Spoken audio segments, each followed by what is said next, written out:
Everyone, कैसे हो आप सब लोग। आई होप कि आप सभी बहुत अच्छे होंगे। तो आज की वीडियो यहाँ पर इस चैनल की सबसे ज़्यादा इम्पोर्टेंट वीडियो होने वाली है।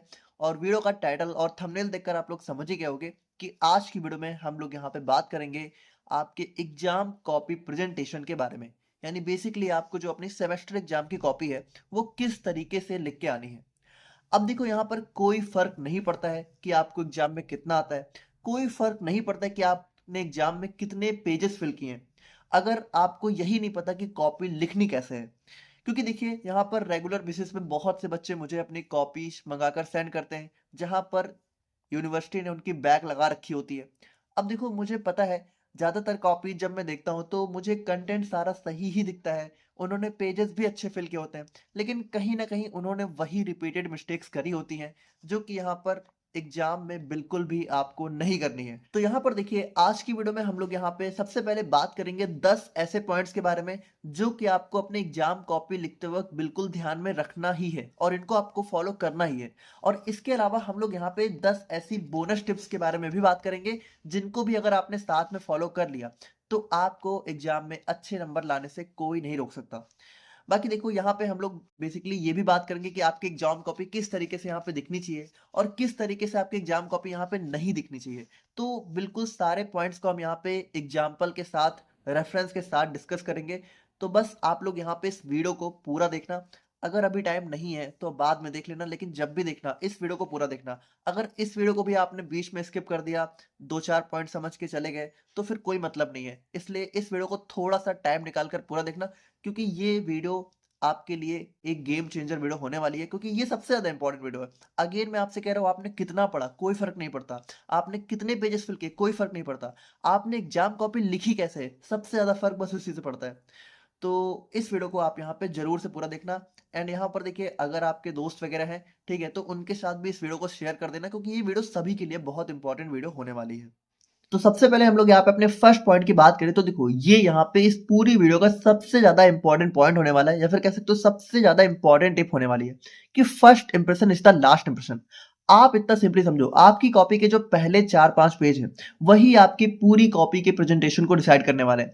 यही 4 पेज यहाँ पे डिसाइड करेंगे कि आपको कितने नंबर मिलेंगे। यही 4 पेज यहाँ पे डिसाइड करेंगे कि टीचर का मूड कैसा रहने वाला है आपकी कॉपी को चेक करते वक्त। तो यहाँ पे देखो जो पहले 4 पेज हैं वो आपको अपना बेस्ट देके आना है। अब देखो यहाँ पे इसमें भी आप लोगों को कौन कौन सी बातों का ध्यान रखना है। देखो सबसे पहली बात तो आपको जो एग्जाम कॉपी आपको देखने को मिलेगी सेमेस्टर की, उसमें जो फ्रंट पेज होगा उसमें आपको अपनी बेसिक डिटेल्स वगैरह फिल करनी रहेंगी। अब देखो अगर आप AKTU यूनिवर्सिटी से बिलोंग करते हो तो आपकी एग्जाम कॉपी का फ्रंट पेज कुछ इस तरीके से आप लोगों को देखने को मिलेगा। बाकी देखिए और भी यूनिवर्सिटी है तो उनका भी पेज यहाँ पे ऐसा ही होता है, बस थोड़े बहुत फॉर्मेट में चेंजेस होते हैं। तो बेसिकली अगर आप लोग देखो तो यहाँ पे आप लोग को अपना नाम, शिफ्ट, रूम नंबर, ठीक है, तो देखो आप इतना समझो यही आपका फ्रंट पेज होने वाला है। तो इसको तो आपको बहुत अच्छे से लिख के आना है। अब कई बच्चे क्या करते हैं कि जो फ्रंट पेज है उसी में मतलब सोचते हैं कि इसी में मुझे सारा टाइम बचा लेना है, तो इसको बहुत जल्दी जल्दी फिल कर देंगे ना किसी भी तरीके से। बट ऐसा आपको नहीं करना है, बहुत अच्छे से यहाँ पे इसको फिल करके आना है। बाकी देखिए फ्रंट पेज कैसे फिल करना है तो उसके बारे में हम कभी अलग से वीडियो बना देंगे, ठीक है, इसमें भी कौन कौन सी चीजों का ध्यान रखना चाहिए। बट आप सिंपली समझो कि फर्स्ट पेज आपको बहुत ध्यान से, बहुत अच्छे से, ठीक है, और बहुत क्लीन हैंडराइटिंग में फिल करना है। उसके बाद देखिए, उसके बाद अब जो आप यहाँ पे लिखने वाले हो, जो आपका पहला क्वेश्चन होने वाला है, तो यहाँ पे देखिए अब आपको कौन कौन सी बातों का ध्यान रखना है। अब इस फर्स्ट इंप्रेशन के अंदर हमारे 3 मेजर पॉइंट्स आ जाते हैं।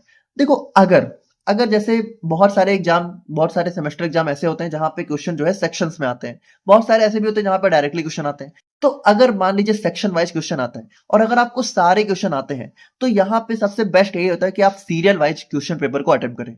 बट इफ मान लीजिए आपको जो पहला सेक्शन है उसमें मान लीजिए बहुत सारे क्वेश्चन नहीं आते हैं, तो यहाँ पे देखिए तब आपको अपनी स्टार्टिंग कॉपी की फ्रॉम वेल नोन क्वेश्चन यानी उस क्वेश्चन से करनी है जो आपको सबसे अच्छे से आता है। देखो आप इतना सिंपली समझो, जो आपका कॉपी के पहले 4 पेज हैं उसमें जो भी क्वेश्चन आप करने वाले हो उसमें आप लोग को सबसे बेस्ट हैंडराइटिंग लिखनी है, उसमें आप लोग को सबसे अच्छा कंटेंट लिखना है और उसमें आप लोग को जितना लेंदी हो सके उतना लेंदी लिखना है, ठीक है। यानी इसमें आपको अपना बेस्ट हैंडराइटिंग देनी है और इसमें आपको प्रॉपर टाइम देना है। आप ये समझो आपको अपना पहला क्वेश्चन बिल्कुल इत्मीनान से लिखना है। आप ये समझो कि आप अपने पहले क्वेश्चन को, पहले 4-5 पेज आपको कम से कम यहाँ पे 40 से 50 मिनट में लिखने हैं, ठीक है, 3 घंटे में कम से कम जो है आधे घंटे से लेके 40 मिनट तक का टाइम आपके पहले 4 पेज में ही जाना चाहिए।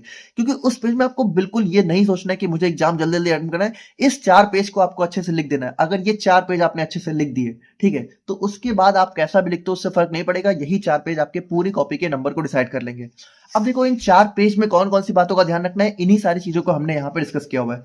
तो नेक्स्ट अगर हम लोग यहाँ पे बात करें तो नेक्स्ट हमारा आता है answer in points not paragraph. अब देखो ये बहुत इंपॉर्टेंट चीज़ है कि वैसे तो देखिए आजकल ज़्यादातर बच्चे पॉइंट में ही लिखते हैं, लेकिन ये चीज़ भी आपको कब फॉलो करनी है। देखिए सबसे पहली बात अपने 4 पेज स्टार्टिंग के आपको वही क्वेश्चन करने हैं जो आपको अच्छे से आते हैं। तो जो क्वेश्चन आपको अच्छे से आता है उसको तो आपको पॉइंट में ही लिखना है।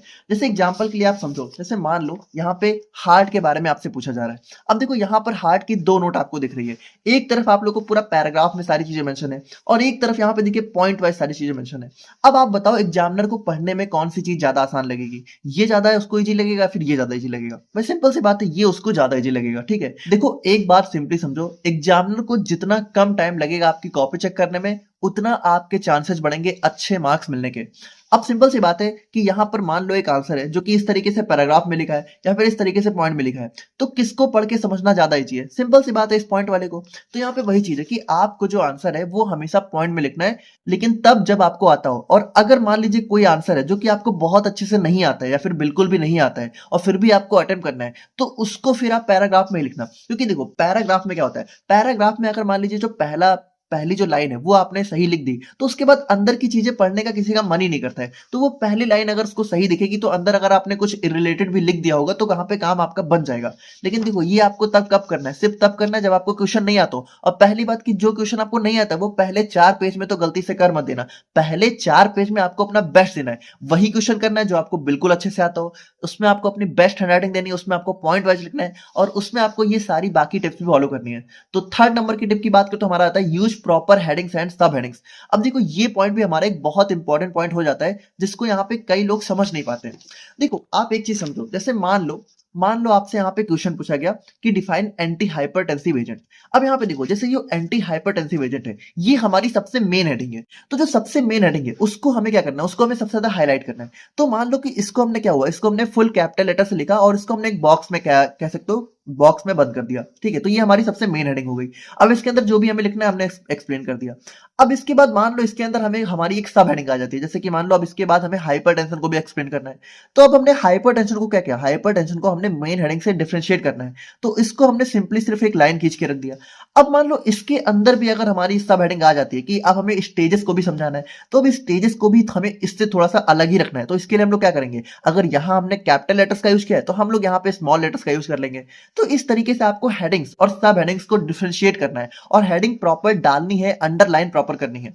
जैसे कि देखो अगर आप लोग यहाँ पे थोड़ा सा देखो ना, तो बिल्कुल आपकी जो एग्जाम कॉपी है ना वो कुछ इस तरीके से यहाँ पे दिखनी चाहिए। अब इस पेजेस में ठीक है कौन कौन सी स्पेशल चीजें उसको हम लोग डिस्कस कर लेते हैं। जैसे कि यहाँ पे देखो, यहाँ पे मान लो जिस भी सेक्शन का क्वेश्चन आप लोग को स्टार्ट करना है उसको सबसे पहले आपको सेंटर में डालना है, ठीक है, सबसे ऊपर, और यहाँ पे इसको अपने बॉक्स में जो है कह सकते हो बंद कर देना है।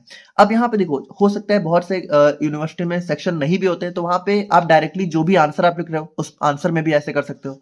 उसके बाद देखिए मान लीजिए सेक्शन है, अब सेक्शन बी में मान लीजिए पहला क्वेश्चन आप अटेम्प्ट कर रहे हो, तो आप लोग को यहाँ पे लिखना है आंसर नंबर 1, ठीक है। और यहाँ पे देखिए यहाँ पे आंसर 1 डालने के बाद अब मान लीजिए आप लोगों से कार्डियोवास्कुलर सिस्टम के बारे में पूछा गया, तो यहाँ पे क्या होगा, सबसे पहले आप कार्डियोवास्कुलर सिस्टम का एक बेसिक इंट्रोडक्शन डिफाइन करोगे जो कि आप लोग का मान लीजिए 2 लाइन में आ गया, तो इसको आपने 2 पॉइंट बना के लिख दिया। अब इसके अंदर देखिए, अब इसके अंदर हमारे हार्ट को आपको डिफाइन करना है, तो अब क्या होगा, अब आप यहाँ पे देखिए, अब यहाँ पे मैंने 2 लाइन प्रॉपर छोड़ दी है, ठीक है, तो आप 2 लाइन प्रॉपर छोड़ दो, कोई प्रॉब्लम नहीं है, ठीक है। अगर देखो आपकी कॉपी क्लीन दिखेगी, भले लाइन ज्यादा भी छोटी हो, तो उससे फर्क नहीं पड़ेगा, वो एग्जामिनर को अच्छा ही लगेगा। तो यहाँ पे देखिए मैंने यहाँ पे 2 लाइन प्रॉपर छोड़ के फिर हार्ट के बीच में हेडिंग डाली, और उसके बाद आप लोग को देखिए, उसके बाद आप लोग को यहाँ पे हार्ट को कुछ इस तरीके से यहाँ पे डिस्क्राइब कर देना है। उसके बाद देखिए फिगर्स वगैरह आते तो वो तो आपको ऐड करना ही है। तो इन सारे पॉइंट्स को ही हम लोग यहाँ पे आगे डिस्कस करने ही वाले हैं। तो यहाँ पे बेसिकली यहाँ पे देखिए हमें जो है प्रॉपर हेडिंग्स और सब हेडिंग्स का यूज करना है और सबको थोड़ा सा डिफरेंशिएट करके चलना है। उसके बाद देखिए नेक्स्ट पॉइंट की हम लोग बात करें तो draw diagrams wherever possible. आप इतना सिंपली समझो, स्टार्टिंग के जो 4 पेज है उसमें तो कोशिश करो कि ऐसा क्वेश्चन आप लोग अटेम्प्ट करो जिसका थोड़ा बहुत डायग्राम अगर आप लोग को आता हो, तो फिर उससे अच्छा कुछ हो ही नहीं सकता। जैसे मान लो यहाँ पर कार्डियोवास्कुलर सिस्टम के बारे में पूछा गया, तो हार्ट का डायग्राम आपको बिल्कुल बना के ही आना है, ठीक है, और डायग्राम में जो भी चीजें हैं उसको भी आप लोग को प्रॉपर जो है मेंशन करनी है।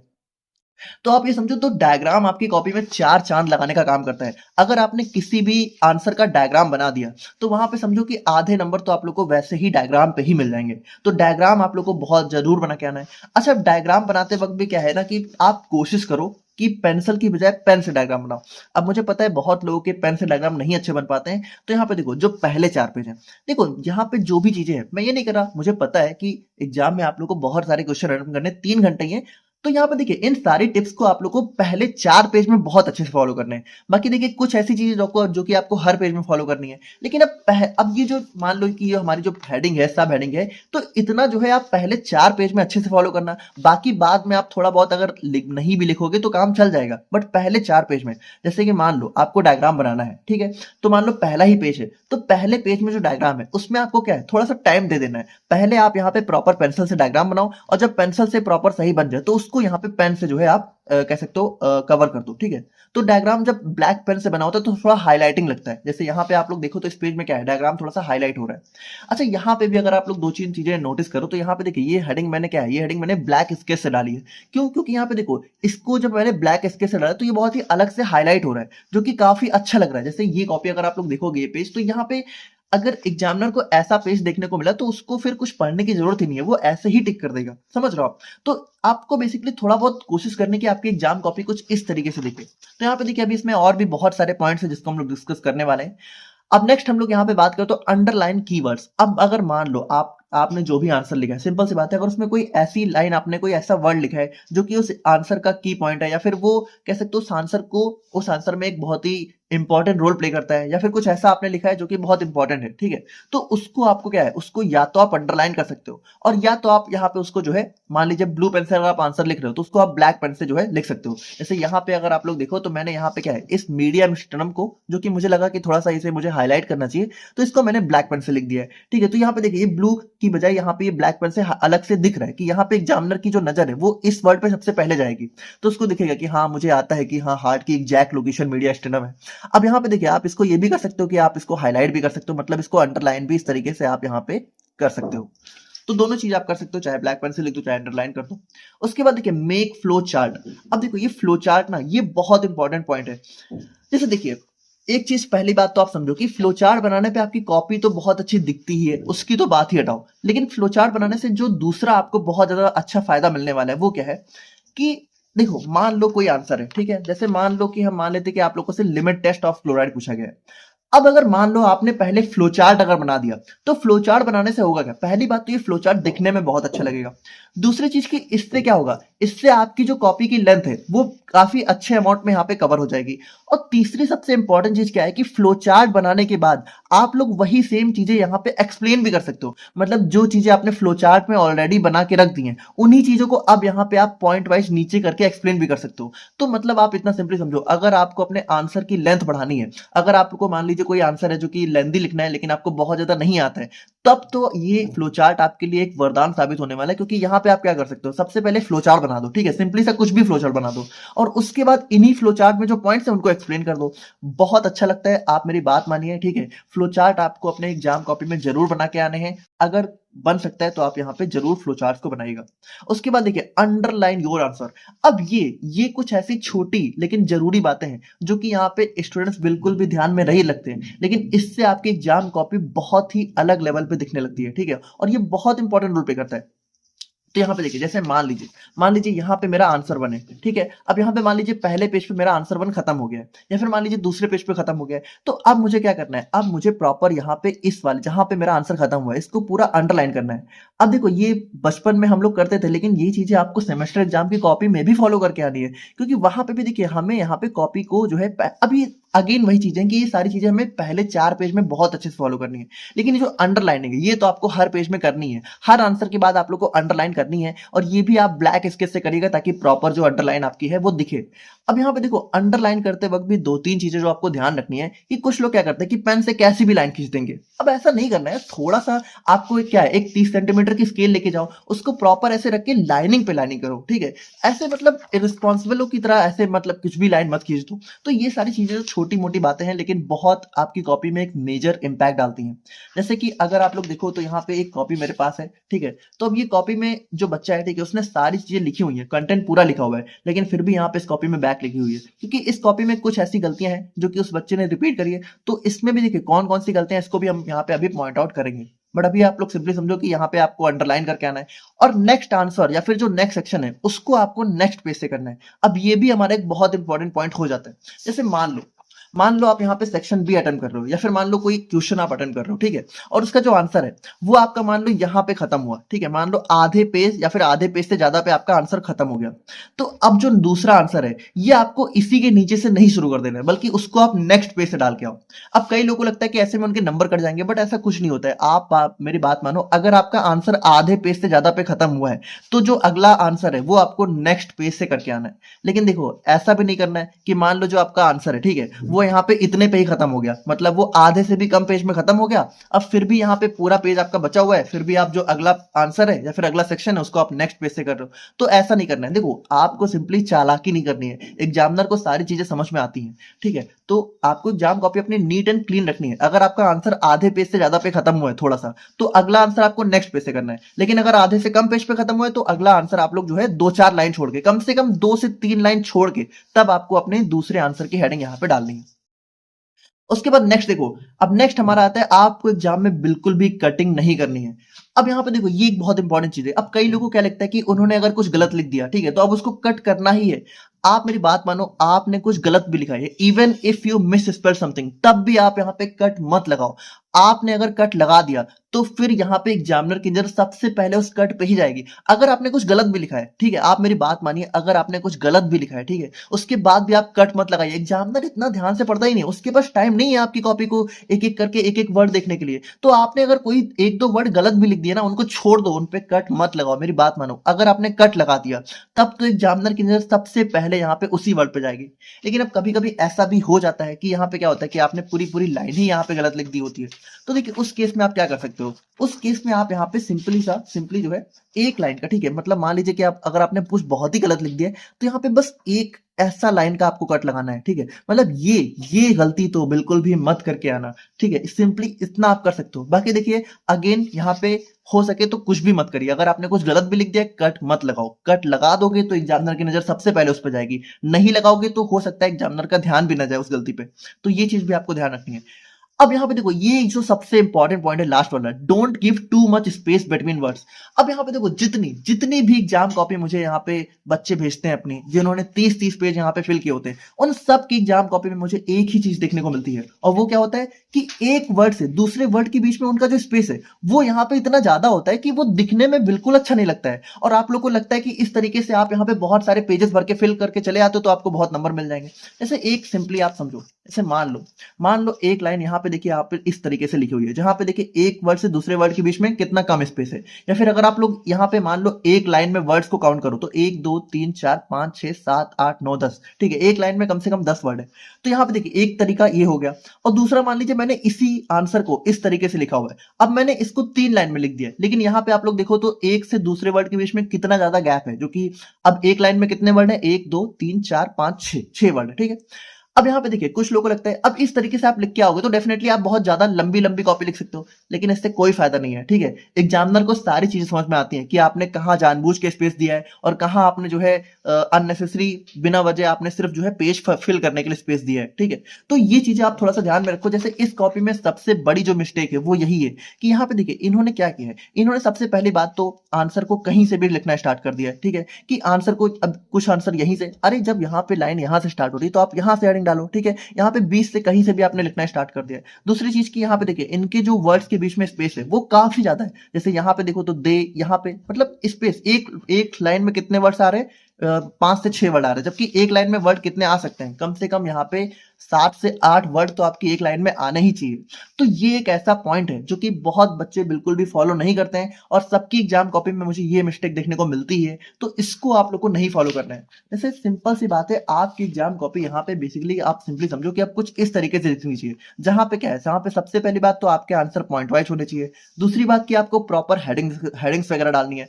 तीसरी बात कि आपको यहाँ पे फिगर्स वगैरह प्रॉपर बना के आने, अगर आपको आता है कोई भी डायग्राम। और चौथी चीज कि आपको फ्लो चार्ट वगैरह बना के आना है, जो कि अगर यहाँ पे एग्जाम से मतलब आंसर से रिलेटेड कोई भी फ्लो चार्ट अगर बन सकता है तो वो आपको बना के आना है।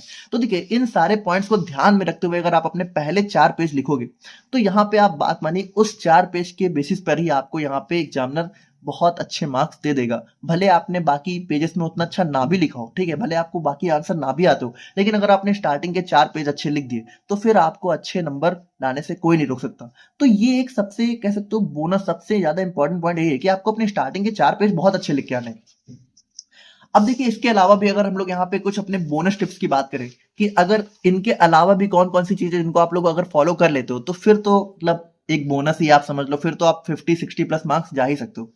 तो सबसे पहली बात तो आप ये समझो कि हैंड राइटिंग एक बहुत ही मेजर रोल प्ले करती है आपकी आंसर राइटिंग में। लेकिन यहाँ पर इसका मतलब ये नहीं कि आप लोगों को बहुत ही अच्छी हैंडराइटिंग में लेके आना है। हैंडराइटिंग का मतलब होता है कि आपकी हैंडराइटिंग इतनी अच्छी हो कि वो पढ़ने में आए। आप ये समझो, जैसे हैंडराइटिंग यहाँ पे क्लियर होनी चाहिए। अब ये जरूरी नहीं कि हैंडराइटिंग बहुत ही ज्यादा अच्छी हो। जैसे अगर मान लो इस पेज की बात करें, तो इस पेज में हैंडराइटिंग मतलब बहुत ही बुरी भी नहीं है, लेकिन हाँ, इससे थोड़ी अच्छी तो हो ही सकती है। जैसे कुछ कुछ वर्ड ऐसे हैं जो कि ऐसा लग रहा है कि बहुत ही कैसे भी लिख दिए गए हैं, लेकिन फिर भी एक बार के लिए आप देखो तो यहाँ पे हैंडराइटिंग कोई बहुत मेजर इशू नहीं है। यहाँ पे ये चाहे तो ये थोड़ा सा इसको और बेटर करके लिख सकते हैं। तो आपकी हैंडराइटिंग एटलीस्ट क्लियर होनी चाहिए कि एग्जामिनर को पढ़ने में आए कि आपने क्या लिखा हुआ है, ठीक है। बहुत अच्छी हो ये जरूरी नहीं है। और यहाँ पे दूसरी चीज की राइट टू द पॉइंट, यानी देखो, अब एग्जाम में जितना पूछा गया है, कई लोग क्या होते हैं कि ओवर एक्सप्लेन करने लग जाते हैं, ठीक है। उनको लगता है कि मुझे एक क्वेश्चन है, ठीक है, जो कि मान लो अब 5 या 7 मार्क्स का कोई क्वेश्चन है, अब उसको वो 4, 5, 6, 7 पेज में लिखने लग जाएंगे। कोई फायदा नहीं है। आपको अगर 5 नंबर का क्वेश्चन है तो 5 नंबर ही मिलेगा। और अगर आपने अननेसेसरी ओवर एक्सप्लेन किया तो सबसे पहली बात तो आपका टाइम जाएगा, दूसरी चीज की उससे आपको कोई फायदा नहीं मिलने वाला। तो आपको टू द पॉइंट आंसर लिख आना है, यही एग्जामिनर को ज्यादा पसंद आता है। दूसरी चीज की अगर आप अपने हर पेज के लास्ट में, ठीक है, यहाँ पे अगर आप यहाँ पे पीटीओ मेंशन कर देते हैं, पीटीओ, तो ये भी एक बहुत ही अच्छा इंप्रेशन जो है आपकी एग्जाम कॉपी में रिप्रेजेंट करता है।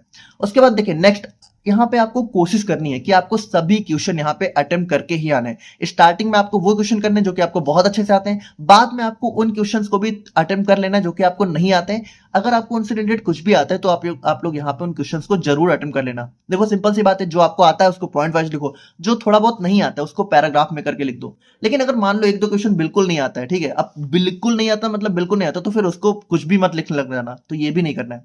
उसके बाद सबसे इंपॉर्टेंट चीज कि आप लोगों को ब्लैक ब्लू पेन के अलावा और कोई अलग कलर की पेन नहीं यूज करनी एग्जाम में। बहुत से बच्चे क्या होते हैं, ग्रीन या फिर रेड पेन का यूज कर लेते हैं, वो गलती आप लोग को बिल्कुल भी नहीं करनी है। उसके बाद अब यहाँ पे कई बच्चे क्या होते हैं ना कि पेपर मिलने के बाद यहाँ पे उसको पढ़ने में, एग्जाम क्वेश्चन को समझने में ही बहुत ज्यादा टाइम वेस्ट कर देते हैं। तो देखो, क्वेश्चन को पढ़ना समझना भी जरूरी है, मैं ये नहीं कह रहा कि आप लोगों को क्वेश्चन पढ़ना नहीं है, लेकिन इतना ज्यादा टाइम भी मत वेस्ट कर दो कि उसमें आधे घंटे आपका पेपर पढ़ने में ही चला जा रहा है।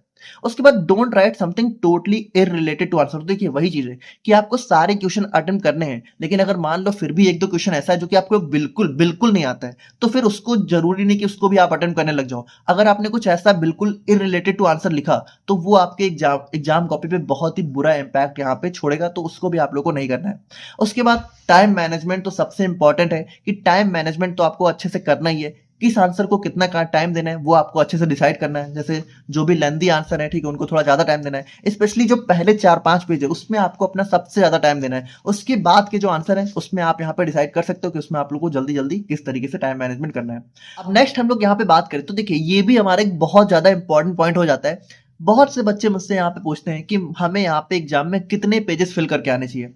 अब देखिए, जैसा कि मैंने आप लोग को स्टार्टिंग में ही बताया कि कोई फर्क नहीं पड़ता है कि आपने कितने पेजेस लिखे हो। जैसे यहाँ पर ये जो कॉपी है जिसमें आपकी बैक लगी हुई है, ये यहाँ पे पूरी 30 पेजेस की कॉपी है, लेकिन फिर भी यहाँ पर देखिए यूनिवर्सिटी ने बैक लगा रखी है। अब मुझे पता है कि यूनिवर्सिटी को ऐसा नहीं करना चाहिए, ठीक है, यहाँ पे उनको इतना इन सब चीजों से फर्क नहीं पड़ना चाहिए, लेकिन देखिए जो है सो है, हम क्या कर सकते हैं, हमें तो अपना बेस्ट देना है ना। तो यहाँ पे देखिए, इंपॉर्टेंट चीज क्या है कि पेजेस से फर्क नहीं पड़ता है, 20 पेजेस भी मोर देन इनफ है अगर आपने आंसर को प्रॉपरली लिखा है, यानी जो चीजें मैंने बताई है अगर आपने उन फॉर्मेट्स को फॉलो करके कुछ इस तरीके से 20 पेजेस में फिल करके आए ना, तो आप लोगों को एग्जाम में अच्छे नंबर ही मिलेंगे। और अगर आपने इस तरीके से यहाँ पे अगर 30 पेजेस भी भर दिए तो कोई फर्क नहीं पड़ता है, ठीक है। तो आप हो सकता है कि आपने 30 पेजेस फिल किए उसके बाद भी आपकी बैक आ जाए। उसके बाद देखिए शॉर्ट फॉर्म, जैसे बहुत से बच्चे क्या करते हैं कि जो शॉर्ट फॉर्म होता है उसको एग्जाम में भी लिख के आ जाते हैं। जैसे मान लो बिटवीन आपको लिखना है तो बिटवीन का शॉर्ट फॉर्म मान लीजिए इस तरीके से लिख दिया। तो ये सारी चीजें आपको एग्जाम में नहीं करनी है, ठीक है। एग्जाम में गलती से भी शॉर्ट फॉर्म मत लिखना। और अगर मान लो किसी क्वेश्चन का एग्जाम्पल अगर आप लोग को आता है तो उस एग्जाम्पल को आप यहाँ पे ऐड कर दोगे तो उससे भी यहाँ पे एक बहुत अच्छा इंपैक्ट एग्जामिनर पर पड़ता है। तो देखिए ये सारे हमारे कुछ टिप्स हैं, ठीक है। अगर आपने इन 20 टिप्स को फॉलो करते हुए अपनी एग्जाम कॉपी को लिखा, स्पेशली अपने पहले 5 पेजेस में अगर आपने इन पांचों टिप्स को, इन सभी टिप्स को फॉलो किया, तो डेफिनेटली आपकी एग्जाम कॉपी बहुत अच्छी यहाँ पे दिखने वाली है और आपको एग्जाम में बहुत अच्छे नंबर मिलने वाले हैं।